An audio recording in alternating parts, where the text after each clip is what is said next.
오늘은 누가복음 4장 18절로 19절 말씀을 제가 읽도록 하겠습니다. 다 같이 읽어볼까요? 짧은 구절이니까 무슨 뜻인지 잘 묵상을 하시면서 함께 한 목소리를 읽어보도록 하겠습니다. 누가복음 4장 16절부터 19절까지 쭉 같이 읽겠습니다. 누가복음 4장 16절에서 19절까지 같이 읽겠습니다. 예수께서 그 자라나신 곳 나사렛에 이르사 안식일에 늘 하시던 대로 회당에 들어가사 성경을 읽으려고 서심해 선지자 이사야의 글을 들이거늘 책을 펴서 이렇게 기록된 데를 찾으시니 곧 주의 성령이 내게 임하셨으니 이는 가난한 자에게 복음을 전하게 하시려고 내게 기름을 부으시고 나를 보내사 포로된 자에게 자유를 눈먼 자에게 다시 보게 함을 전파하며 눌린 자를 자유롭게 하고 주의 은혜의 해를 전파하게 하려 하심이라 하였더라. 아멘. 네, 오늘 이사야 61장 1절 이하를 인용한 누가복음 4장 16절로 19절 본문으로 공의의 복음 혹은 공의와 복음을 제목으로 말씀을 전하도록 하겠습니다. 공의의 복음이다 라고 누가 물으면 뭐라고 대답하시겠습니까? 공의와 복음이다 라고 하면 누군가에게 무슨 말을 전하실 수 있겠습니까? 시작할 때는 좀 아리송해도 설교 마칠 때는 어느 정도 마음으로 요약하셔서 누구에게든지 또 가르칠 수 있고 먼저 자기 자신이 개념을 정립하는 것이 더 중요합니다만은 제가 수차례 너무너무 많이 이야기를 했던 내용인데 오늘 조금 종합해 볼 테니까 중요한 내용이니까 성경을 또 조금 찾아보도록 하겠습니다. 성경 찾으실 때 얼른 찾으셔서 제가 읽을 때 또 성경도 같이 보시고 하면 좋겠습니다. 속담 맞추기를 먼저 한번 해볼까요? 지렁이도 밟으면 꿈틀한다. 하늘이 무너져도 하면 뭐라고 하실래요? 여러분은 솟아날 구멍이 있다고 하시겠지만 저는 다릅니다. 저한테는 하늘이 무너져도 그러면 정의를 세워라 라고 대답합니다.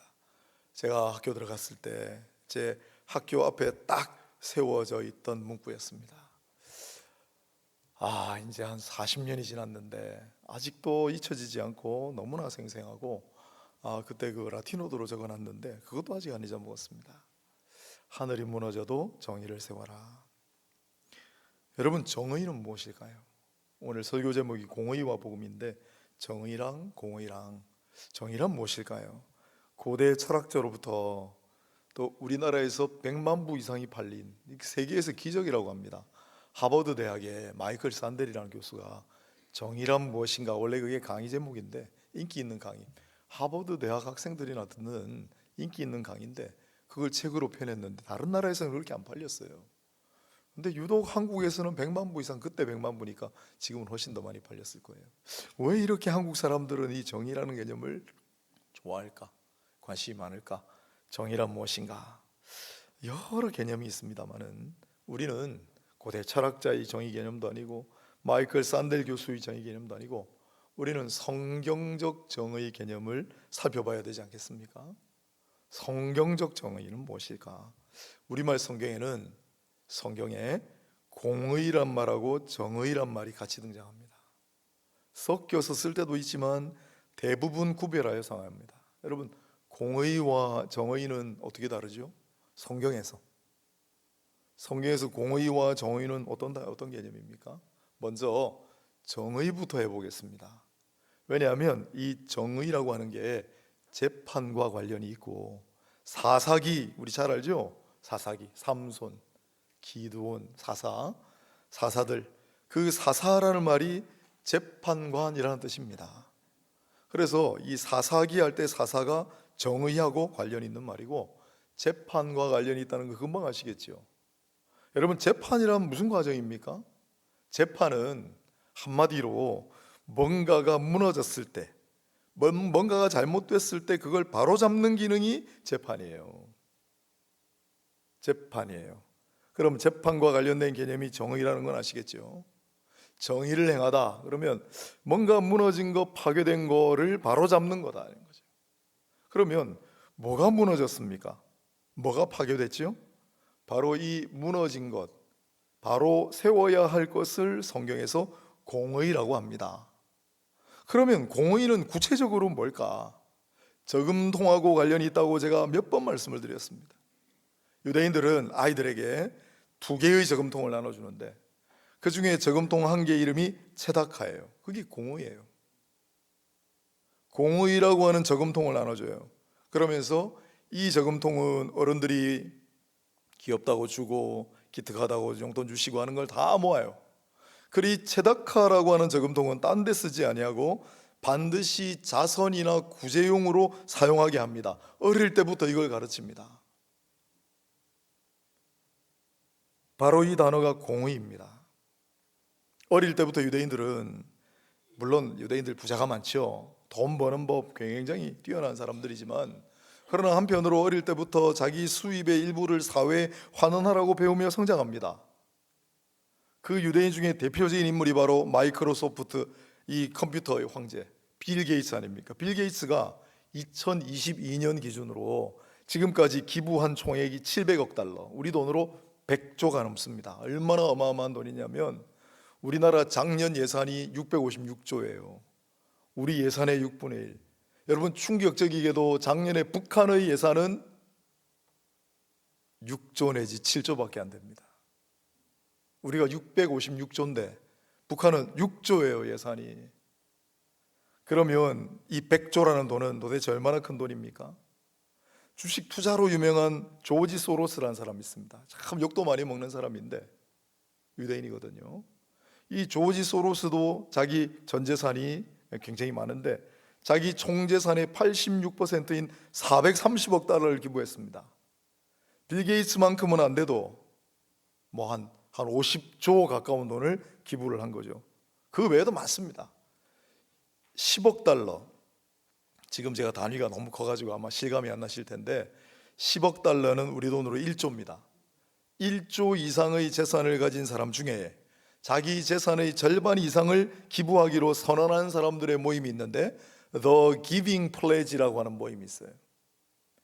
1조 이상의 재산을 가졌는데 그 중에 절반은 제가 사회에 기부하겠습니다 선언한 사람, The Giving Pledge의 회원 가운데 3분의 1이 유대인입니다.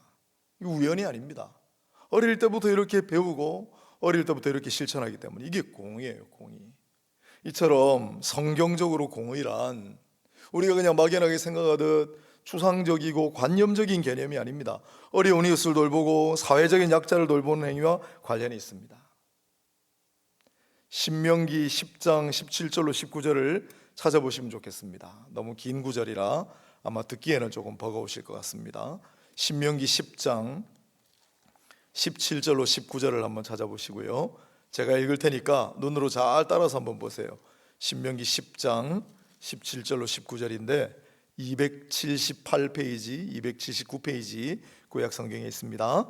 278, 279페이지를 찾으시고 펴놓으신 다음에 제가 읽겠습니다. 17절부터 너희 하나님 여호와는 신 가운데 신이시며 주 가운데 주시요 크고 능하시며 두려우신 하나님이시라. 이까지 아멘입니까? 네. 사람을 외모로 보지 아니하시며 뇌물을 받지 아니하시고 고아와 과부를 위하여 정의를 행하시며 나그네를 사랑하여 그에게 떡과 옷을 주시나니 너희는 나그네를 사랑하라. 전에 너희도 애굽 땅에서 나그네 되었음이니라. 아멘. 하나님은 공의와 정의의 하나님이시다라는 게 이 구절에 다 들어가 있습니다. 뇌물을 받고 재판을 굽게 하지 말고 그러실 리도 없거니와 가난한 사람, 연약한 사람, 나그네들을 잘 돌보고 선대하라. 이게 정의다라고 지금 직접 정의하셨잖아요. 하나님은 공의와 정의의 하나님이십니다. 그러므로 하나님의 백성들도 그 하나님을 믿고 따르는 자들이니 공의를 세우고 정의를 행하라는 말씀이에요. 신명기는 율법 아닙니까? 시편 68편 5절 또한 이건 찾으실 필요 없어요. 그의 거룩한 소소에 계신 하나님은 고아의 과부의 재판장이시고 고아의 아버지시다. 너무 유명한 구절이죠. 고아와 과부의 하나님이시다. 과부의 억울한 사정을 바로잡아 주시는 재판장이시고 고아를 보살펴 주시는 아버지시다. 계속 나와요. 이게 시편 146편 9절에도 여호와께서 나그네들을 보호하시며 고아와 과부를 붙드시고 악인들의 길은 굽게 하시는도다. 나그네가 첨가되어 있죠. 나그네 계획 이방인들 포함해서 또 사회적으로 장애인들 당연히 포함돼요. 고아와 과부를 돌보시고 붙드시고 보호하시는 분이 바로 하나님이시고, 하나님의 그런 작용을 공의와 정의라고 하는 거예요. 그런 하나님이신데 정작 하나님의 백성들은 이 의를 바로 세우지 못하고 무너진 것을 바로 잡지 못했습니다. 안 했습니다. 선지자들을 통해 거듭해서 경고하신 내용이 바로 이것입니다. 예레미야서 7장 6절 7절을 한번 찾아보세요. 예레미야서 7장 6절 7절입니다. 구약성경 1062페이지 1061페이지에 있네요. 1061페이지 예레미야 7장 6절로 7절을 잘 보십시오. 이방인과 고아와 과부를 압제하지 아니하며 무죄한 자의 피를 이곳에서 흘리지 아니하며 다른 신들 뒤를 따라 화를 자초하지 아니하면 내가 너희를 이곳에 영원히 살게 하리니 곧 너희 조상에게 영원 무궁하도록 준 땅이니라. 너희가 이 두 가지를 잘 실천하면 이 땅에서 영원히 살 수 있다. 뭐예요? 우상을 섬기지 말라는 거예요. 우상을 숭배하지 말고 오직 하나님만을 사랑하고 하나님만을 섬기고, 당연한 거죠. 또 한 가지가 뭡니까? 앞에 이방인과 고아와 과부를 압제하지 아니하고 무죄한 자의 피를 이곳에서 흘리지 말라. 이 뭐예요? 공의와 정의를 실천하라는 거예요. 우상을 숭배하지 말고 하나님의 공의와 정의를 이 땅 가운데 실현하라. 이게 가장 중요한 두 개의 명령이었습니다. 그런데 이걸 안 하는 거예요. 이걸 제대로 하면 땅에서 영원 무궁토록 머물 건데 결국 그러지 못해서 심판을 받아 멸망하고 그 땅에서 쫓겨났죠. 에스겔서 22장 7절, 이거 안 찾으셔야 됩니다. 에스겔을 통해 고발하는 내용인데, 그들이 네 가운데서 부모를 없인 여겼으며, 중요한 율법 위반 사항입니다. 네 가운데서 나그네를 학대하였으며 네 가운데서 고아와 과부를 해하였도다. 에스겔서 22장 6절 7절. 에스겔은 여러분 잘 아시는 바와 같이 포로로 잡혀간 선지자잖아요. 왜 에스겔이 고관 대작 출신인데 이스라엘 지도자 가문의 아들인데 왜 이역말리 바벨론에 지금 잡혀가 있습니까? 왜 그를 따라 수많은 사람들이 지금 낯선 나라에 잡혀가 있어요? 이걸 안 했기 때문에, 고아와 과부를 해하고 나그네를 학대하고 부모를 없인 여겼기 때문에 오늘 그렇게 잡혀가 있다고 고발하는 내용이잖아요. 스가랴서 7장을 한번 보십시오. 이걸 한번 찾아볼까요? 스가랴서는 구약 성경 제일 마지막에 말라기 바로 앞에 있습니다. 스가랴 7장인데 8절부터 한번 보십시오. 좀 긴 구절이니까 잘 보고 한번 눈으로 따라 보세요. 1318페이지 스가랴서 7장 8절 이하의 구절입니다. 여호와의 말씀이 스가랴에게 임하여 이르시되 만군의 여호와가 이같이 말하여 이르시기를 너희는 진실한 재판을 행하며 서로 인애와 긍휼을 베풀며 과부와 고아와 나그네와 궁핍한 자를 압제하지 말며 서로 해하려고 마음에 도모하지 말라 하였으나, 그렇게 누누이 말씀하셨다는 거예요. 계속 반복되는 구절들 아닙니까? 그런데 뒤에 뭐라고 되어 있습니까? 그들이 듣기를 싫어하여 등을 돌리며 듣지 아니하려고 귀를 막으며 그 마음을 금강석 같게 하여 율법과 만군의 여호와가 그 영으로 옛 선지자를 통하여 전한 말을 듣지 아니함으로 큰 진노가 만군의 여호와께로부터 나왔도다. 내가 불러도 그들이 듣지 아니한 것처럼 그들이 불러도 내가 듣지 아니하리라. 만군의 여호와가 말하였느니라. 내가 그들을 바람으로 불어 알지 못하던 여러 나라에 흩었느니라. 그 후에 이 땅이 황폐하여 오고 가는 사람이 없었나니 이는 그들이 아름다운 땅을 황폐하게 하였음이니라 하시니라. 누누이 강조하고 들으라고 그토록 얘기를 했는데 듣기 싫어가지고 귀를 막고 등을 돌리고 끝끝내 듣지 않아서 결국은 진노를 받아 심판을 당하여 이렇게 뿔뿔이 흩어지고 아름다운 땅을 황폐한 땅으로 만들어 버렸다고 스가랴 선지자를 통해 말씀하시잖아요. 그러나 하나님은 희망을 두셨습니다.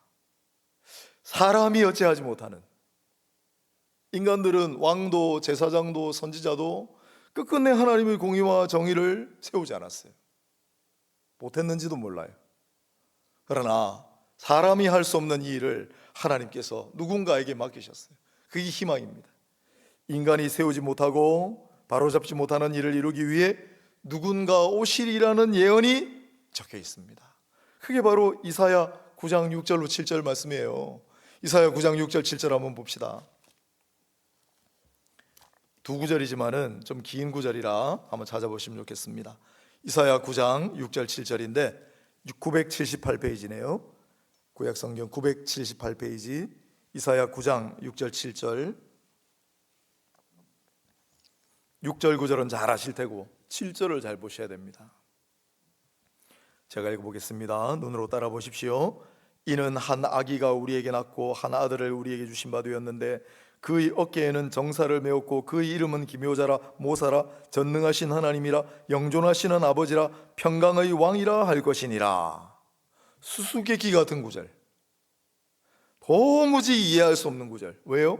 한 아기가 날 것인데 그가 어떻게 영존하시는 아버지가 돼요? 그가 인간의 아들로 우리에게 오신다고 되어 있는데 어떻게 전능하신 하나님이 돼요? 도무지 이해할 수 없는 구절. 그래서 메시아를 가리킨다. 나중에 이렇게 결론이 났죠. 이어서 읽겠습니다. 그 정사와 평강의 도함이 무궁하며 또 다윗의 왕좌와 그의 나라에 군림하여 그 나라를 굳게 세우고 지금 이후로 영원히 정의와 공의로 그것을 보존하실 것이라 만군의 여호와 열심히 이를 이루시리라. 그는 평강의 왕이신데 전능하신 하나님이신데 그가 뭘 하시겠다고요? 공의와 정의를 이루시고 세우시리라 예언되어 있잖아요. 누굽니까? 아시다시피 이 말씀은 메시아의 탄생과 관련이 있고, 그런데 그가 바로 마침내 정의와 공의를 세우리라는 예언입니다. 그리고 이사야서 마지막 부분에, 이사야서 가장 마지막 부분에 또 똑같은 주제를 언급합니다. 그게 바로 이사야서 61장 1절로 3절의 말씀이죠. 이사야서 61장으로 가보겠습니다. 1042페이지 제가 또 읽어보겠습니다. 잘 보십시오. 이사야 61장 1절로 3절인데 오늘 우리가 읽었던 누가복음의 원출처죠. 주 여호와의 영이 내게 내리셨으니 이는 여호와께서 내게 기름을 부으사 가난한 자에게 아름다운 소식을 전하게 하려 하심이라. 나를 보내사 마음이 상한 자를 고치며 포로된 자에게 자유를, 갇힌 자에게 노임을 선포하며 여호와의 은혜의 해와 우리 하나님의 보복의 날을 선포하며 모든 슬픈 자를 위로하되 무릇 시온에서 슬퍼하는 자에게 화관을 주어 그 죄를 대신하며 기쁨의 기름으로 그 슬픔을 대신하며 찬송의 옷으로 그 근심을 대신하시고 그들이 의의 나무 곧 여호와께서 심으신 그 영광을 나타낼 자라 일컬음을 받게 하려 하심이라. 의의 나무라고 일컬음을 받을 것이다. 의의 나무라고 일컬음을 받을 것이다.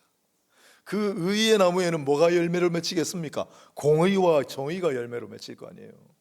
그게 하나님이 받으실 영광이라는 거예요. 이사야 9장에서는 그라고 합니다. 한 아기가, 그가 정의와 공의를 세울 것이다. 이사야 61장에는 나라고 합니다. 이사야 9장이 그라고 지칭한 존재가 이사야 61장에서는 마치 자기 이야기를 하는 것처럼 나라고 하는 이 존재는 누구입니까? 그리스도 예수입니다. 어떻게 아느냐고요? 누가복음 4장 18절부터를 다시 보십시오. 오늘 우리 본문인데 누가복음 4장 18절, 방금 이사야 61장 1절로 3절을 읽었는데 그 이사야 61장 1절 3절보다 훨씬 축약이 되어 있는 형태, 조금 변형이 되어 있는 형태로 누가복음 4장 18절 19절을 같이 한번 읽어보겠습니다. 의미를 잘 생각하시면서 앞서 보았던 이사야 61장 그걸 잘 대조해가면서 한번 읽어보시면 좋겠습니다. 18절 19절 신약성경 94페이지 함께 읽겠습니다. 주의 성령이 내게 임하셨으니 이는 가난한 자에게 복음을 전하게 하시려고 내게 기름을 부으시고 나를 보내사 포로된 자에게 자유를, 눈먼 자에게 다시 보게 함을 전파하며 눌린 자를 자유롭게 하고 주의 은혜의 해를 전파하게 하려 하심이라 하였더라. 이어지는 구절은요, 책을 덮어 그 맡은 자에게 주시고 앉으시니 회당에 있는 자들이 다 주목하여 보더라. 이에 예수께서 그들에게 말씀하시되 이 글이 오늘 너희 귀에 응하였느니라. 이사야 9장이 가리키는 이사야 61장이 가리키는 나, 바로 오늘 이 자리에서 이 말씀이 너희 귀에 응하였다라는 말은 이사야 9장이 가리키는 그 이사야 61장이 가리키는 나가 바로 자신이라는 걸 선포하신 거예요. 오늘 나로 말미암아 이 말씀이 이루어졌다라고 선포하시는 거예요. 그러면 하나씩 보십시다. 예수님이 뭘 이루셨는지. 가난한 자에게 신약 성경은 복음이라고 바꿔놨죠. 아까 이사야서는 아름다운 소식이 복음입니다. 누구에게 특별히 전하시는 거예요? 가난한 자에게. 가난한 자에게. 그러면 부자들은 복음이 필요 없습니까? 부자들도 복음이 필요하죠. 그러나 가난한 자들에게는 별로 기쁜 소식이 없습니다. 가난한 자들은 별로 좋은 소식이 없어요. 그런데 별로 가진 것 없어서 아무 기쁨이 없는, 별로 좋을 것이 없는 인생들에게 정말 기쁜 소식, 아름다운 소식, 좋은 소식을 전해주기 위해 오셨다는 거예요. 실제로 그렇게 하셨죠. 가난한 과부를 칭찬하셨고, 뿐만 아니라 가난한 자들과 함께 하셨을 뿐만 아니라 노숙도 하시고요, 스스로 가난하게 되셔서 동전 한 입 지니고 다니지 않으시는, 그가 가난하심은 많은 사람으로 하여금 부욕해 하려 하심이라. 많은 사람을 부욕해 하시려고, 많은 사람에게 좋은 소식을 주시려고, 많은 사람에게 아름다운 소식을 주시려고 스스로를 가난하게 만드신 분, 우리 주님 이루셨죠? 포로된 자에게 자유를, 똑같습니다. 이사야서하고. 어디에 포로가 되어 있습니까? 이사야, 예레미야, 에스겔 시대는 바벨론의 포로지만은 예수님 시대에는 로마의 포로고, 율법의 포로, 귀신의 포로, 재물의 포로로 살아가는 사람들에게 자유를 주시기에 오셨다. 그래서 진리가 너희를 자유케 하리라, 주의 영이 계신 곳에 너희 자유함이 있느니라 계속 말씀하시는 이유가 율법에, 재물에, 로마에, 귀신에, 온갖 것에 노예가 되어 있는 자들에게 자유를 주셨잖아요. 뿐만 아니라 이사야서에는 갇힌 자에게 노임을 전파하며라고 했는데, 그 갇힌 자가 앞에 포로된 자하고 눌린 자하고 관계해가지고 어떤 뜻인지를 잘 몰랐어요. 그런데 예수님께서 그 갇힌 자는 눈먼 자다라고 말씀. 눈먼 자를 다시 보게 하신. 눈먼 자뿐만 아니라 이런 걸 대유라고 하죠. 하나를 가지고 여러 개를 표현하는, 앞을 보지 못하는 사람, 듣지 못하는 사람, 말하지 못하는 사람, 걸어다니지 못하는 사람을 복음서에 보면 전부 고치고 치료해 주셨습니다. 성경 통틀어 역사상 처음이자 마지막으로 단 한 번도 일어난 적이 없는, 그게 바로 눈먼 자에게 다시 보게 함을 전파하시는 예수님의 사역이었죠. 눌린 자를 자유롭게 하고, 마찬가지로 율법과 포로와 율법과 또 로마와 기아와 배고픔과 귀신과 또한 재물과 눌린 자들에게 자유를 선사하고, 그리고 주의 은혜를 전파하게 하려 함이라. 희년이죠, 희년. 이사야서에는 보복의 날인데 신원하는 날인데 그거는 뺐죠.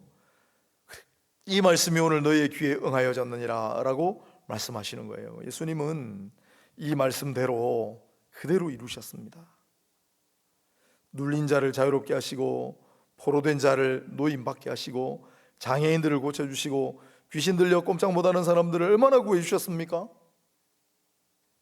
귀신과 율법과 재물에 사로잡혀서 그들의 노예처럼 살아가는 사람들에게 자유를 선사하시지 않았습니까? 가난한 자에게 복음을 전하시지 않았나요? 그래서 성경의 예언대로 주님께서 이 땅에 오셔서 공의와 정의를 세우시고 이루신 거예요. 일찍이 예레미야 선지자도 이렇게 언급한 적이 있습니다. 예레미야서 23장 6절로 7절 말씀인데 잘 들어보세요. 여호와의 말씀이니라. 보라, 때가 이르리니 내가 다윗에게 한 의로운 가지를 일으킬 것이라.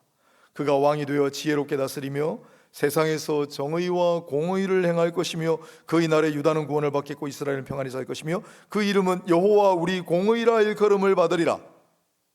메시아의 별칭이 하나 더 있는데 그것이 바로 여호와 치드케누, 여호와 우리의 공의가 바로 이 메시아의 별칭이다.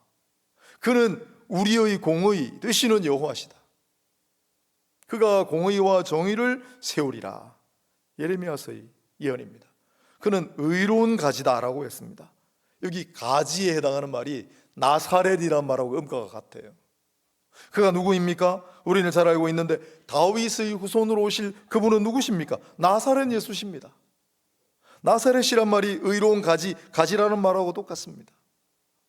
그분은 나사렛 예수, 의로운 가지로 오신 그분의 이름이 뭐라고요? 공의와 정의를 이루시는 여호와 우리의 공의라 할 것이다. 그분이 바로 우리의 공의예요. 예수님 바로 우리의 정의가 되십니다. 이것이 바로 공의의 복음입니다. 복음은 잘 아시는 대로 좋은 소식이고 기쁜 소식입니다. 우리는 복음에 대해서 많이 들었습니다. 복음, 기쁜 소식, 좋은 소식. 복음이 뭡니까? 한마디로 말한다면 예수 그리스도 복음이다. 예수님 복음이다. 그렇게 말씀하시면 되지만, 그러나 신약 성경에 복음 앞에 뭔가 붙은 여러 종류의 복음을 우리는 배웠습니다. 천국 복음, 하나님의 복음, 하나님 나라의 복음, 아들의 복음, 그리스도의 복음, 또 구원의 복음, 은혜의 복음, 회개의 복음, 평안의 복음, 영원한 복음. 이게 신약 성경에 나와 있는 복음 종류예요. 수많은 복음들이 있습니다. 그러나 우리가 잘 다루지 않고 우리가 자꾸 넘어가는 게 바로 이 공의의 복음이에요. 이 모든 복음을 이루시고 전파하시는 이는 바로 예수님이십니다. 그렇다면 예수께서 이루시는 여호와 우리의 공의라고 했잖아요, 예언에. 예수님이 공의예요. 예수님은 공의의 복음이세요. 그렇다면 공의가 왜 복음이 됩니까? 공의가 왜 기쁜 소식이 되죠? 정의가 왜 아름다운 소식이 됩니까? 예전에 순수하고 낭만적인 시절이 있었습니다. 저는 생생하게 기억하는데, 우리 학생들 단체 관람도 많이 갔고 일반 영화도 마찬가지였고, 영화를 보러 가면 악당이 나타나요. 그 영화 속에서 온갖 나쁜 짓을 삼고 연약한 사람들을 괴롭힙니다. 그러다가 의인이 등장해가지고, 영웅이 등장해가지고 어려움을 겪다가 마침내 악당을 물리칠 때 마지막에 사람들이 박수를 팍 쳤어요. 기억 안 나십니까? 영화관에 마지막에 박수를 쳤어요. 권선징악이 이루어지고 정의가 구현되는 걸 볼 때 사람들이 내 일도 아닌데 박수를 쳐요. 사람들은 자기 일이 아니지만은 정의가 구현될 때 감동과 희열을 느낍니다. 지금도요, 누군가가 참 어려운 이들을 도와주었다는 아름다운 소식을 접하면 너나 할 것 없이 기뻐하고 댓글 막 달고 후원금 보내고 감동의 눈물을 흘리지 않습니까? 그런 게 있는 거예요, 우리 마음에. 악당에게 괴롭힘을 당하던 사람들, 가난과 압제와 장애로 어려움을 겪던 사람들에게 공의가 바로 세워지고 정의가 바로 시행된다면 그들에게 그게 얼마나 기쁜 소식이겠어요. 그들에게 그게 얼마나 좋은 소식입니까? 그래서 공의를 복음이라고 하는 것이 바로 이유가 여기에 있습니다. 눌린 사람들, 억울함 당하던 사람들, 괴롭힘 당하던 사람들이 공의가 세워지고 정의가 시행될 때 그들이 얼마나 기쁨을 느끼겠어요. 얼마나 감동을 받고 얼마나 희열을 느끼겠어요. 그래서 복음이에요. 진짜 복음이에요. 앞서 The Giving Pledge라는 모임을 소개했는데 기억나십니까? 설교 앞부분에 들었는데 1조 이상 재산을 가진 사람 중에 자기 재산의 절반 이상을 기부하기로 서약한 사람들의 모임입니다. 최근에 드디어 대한민국에 최초로 이 클럽에 가입한 사람이 나타났습니다. 배달의 민족 김봉진 대표입니다. 배달의 민족 아세요? 잘 모르세요? 네, 물품 배송해주는, 아예 2001년 서울 옥수동 달동네예요. 최근에 제가 한 몇 개월 전에 한번 지나갔는데 옥수동이 너무 달라져가지고 깜짝 놀랐습니다. 재개발되고 해가지고. 아무튼 2001년만 해도 서울 옥수동 달동네인데 한 목사님 부임을 했어요. 독거노인들의 비참한 현실을 보고 그때 벌써 우유 배달을 시작을 했는데, 처음에는 목사님 처남이 기부를 해가지고 한 100명쯤 하다가 나중에는 교인들 25명이 다 이어받아서, 그러다가 본격적으로 이 교회 집사님 한 분이 헌신하기 시작합니다. 그가 바로 김봉진 집사였습니다. 2012년 어느 날 골드만삭스라고 하는 세계적인 투자회사죠, 홍콩 본사에서 감사팀을 한국에 파견을 해서 느닷없이 이 교회를 찾아왔습니다. 그 당시 김봉진 집사님이 배달의 민족 사업을 이제 막 시작하실 때인데, 이 배달의 민족의 장래성을 보고 440억을 골드만삭스에서 투자를 한 거예요. 한국에는 투자해 주는 사람이 없으니까. 그런데 배달의 민족이 처음에 계속 적자를 냈거든요. 이 적자 기업이 매달 1,000만 원을 이 교회에 기부를 합니다. 감사팀에서 아니 우리한테 440억이나 빌려가 놓고 돈 갚을 생각은 안 하고 1,000만 원씩 기증을 해? 이 뭐야 도대체 하고 감사하러 온 거예요. 현장 조사를 마치고 돌아가서 본사에 보고를 하자 어떻게 된 줄 아세요? 골드만삭스 본사에서 10만 달러를 기증했습니다. 그리고 조금 지나 15만 달러를 더 기부했습니다. 우리 돈으로 한 3억 가까이 되는 돈입니다. 그래서 목사님이, 집사님이 이걸 시안머니로 해서 사단법인을 만들어가지고, 사단법인의 이름이 어르신의 안부를 묻는 우유 배달입니다. 이 사역을 본격적으로 시작할 수 있었다고 합니다. 이 김봉진 집사님은 청년 시절부터 이 교회 앞에 살았다. 이 호용환 목사님이 김봉진 집사님 사업 시작할 때마다 가서 개업 예배를 해드렸는데 7번 동안 갔대요. 그리고 8번째 가서 예배 드려준 게 배달의 민족이에요. 그 앞에 7번 어떻게 됐을까요? 다 망했어요. 8번째 사업이 성공을 한 거예요. 그게 일어선 게 배달의 민족이에요. 이 우유 배달 사업의 진심이었기 때문에 김봉진 집사님이 우유 배달 사역 때문에 자기 기업 이름을 아예 배달의 민족이라고 했다는 이야기가 전해옵니다. 아마도 맞는 말일 겁니다. 본인한테 안 물어봐서는 모르겠지만 김봉진 대표는 지금도 사단법인 어르신의 안부를 묻는 우유 배달의 상임이사로 활동하고 있다고 합니다. 아름다운 이야기입니다.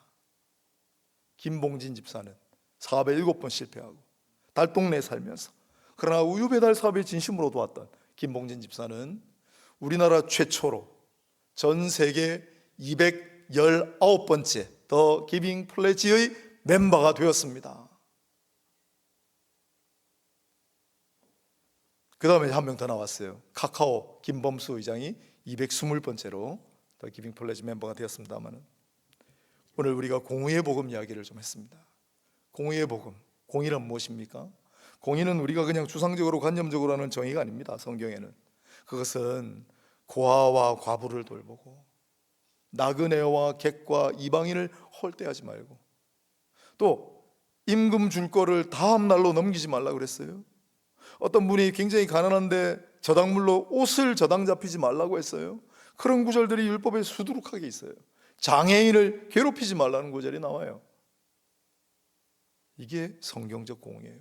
물론 재판을 굽게 하지 말고, 부자라고 편들지 말고, 가난하다고 편들지 말고, 재판을 똑바로 하고 뇌물 받지 말고, 저울, 도량형, 무게추를 속이지 말라, 그것도 공의 한 측면이지만 이게 성경적 공의예요. 그리고 예수께서도 누가복음 4장 18절 19절 봤지 않습니까? 이사야 61장 말씀을 인용하셔서 내가 이 말씀을 이루었다고 선포하실 때 그 말씀이 뭐였어요? 가난한 자에게 복음을 전하고, 눌린 자, 포로된 자에게 자유를, 갇힌 자, 눈먼 자에게 보게 함을, 은혜의 해를 선포하라 합니다. 선포하셨잖아요. 그게 바로 예수 그리스도의 공의와 예수 그리스도의 정의입니다. 우리 인간이 그토록 할 수 없었던, 그토록 못 해냈던 그 일을 주께서 감당하시기 위해 이 땅에 오신 겁니다. 시작되었습니다. 그리고 장차 다시 오셔서 완성하실 텐데, 그때까지는 참 황송하옵게도 그리스도인들에게 맡기셨어요. 너희가 나를 대신해서 이 공의와 정의를 행하라. 호영환 목사님하고 이 김봉진 집사님과 같은 아름다운 스토리가 있습니다. 우리도 못할 게 없죠. 오늘 이 시대에 공의와 정의의 개념이 난무하는 것을 봅니다. 지금 최근에 너도 나도 다 공의를 외치고 정의를 외치는데, 여러분, 무엇이 공의입니까? 무엇이 정의입니까? 우리는 세상의 정의를 말할 수 없습니다. 물론 세상의 정의도 중요하지만 우리가 분명하게 이야기할 수 있는, 왜냐하면 세상의 정의는 다 자기가 정의롭다고 그래요. 다 자기가 의롭다고 그래요. 그러나 우리가 분명히 말할 수 있는 것은 성경적 공의예요. 예수 그리스도의 공의란 말입니다. 예수께서 이 땅에 이루시고 바로잡으시는 정의란 말입니다. 그것은 여기 있습니다. 우리가 마음에 새기고 우리가 실천하고 나아가야 할 것은 바로 이 성경적 공의와 정의, 예수 그리스도의 공의와 정의입니다. 부디 잊지 마시고 잘 돌아보셔서 마음에 잘 정착하시고 누군가에게도 전할 수 있는, 그리고 실제로 우리가 그렇게 살아내어서 오늘 권사님 기도처럼 누군가에게 작은 기쁜 소식, 누군가에게 아름다운 소식, 누군가에게 좋은 소식이 되는 김봉진 집사님처럼, 호용환 목사님처럼 그러한 저와 여러분이 될 수 있기를 주님의 이름으로 기원합니다. 하나님 아버지, 오늘 시간에 잠시 이 말씀 잊지 않게 하시고 이 말씀 따라 살아갈 수 있게 하여 주옵소서. 주께서 이 땅에 공의와 정의를 세우시고 이루시기 위해 오셨음을 깨닫습니다. 이제 우리 그리스도인들에게 그 막중한 사명을 맡기셨으니 잊지 말고 그 사명 잘 감당하여 복음을 널리 전파하고 우리의 삶으로 전하는 우리 모두가 되게 하옵소서. 이 땅에 눌린 자, 억눌린 자들, 갇힌 자들을 자유를 주시고 우리가 그 일에 일조하는 어려운 이웃들을 돌보고 가난한 자들을 돌볼 수 있는 그런 우리 교회와 성도가 되게 하여 주옵소서. 예수님의 이름으로 기도드립니다. 아멘.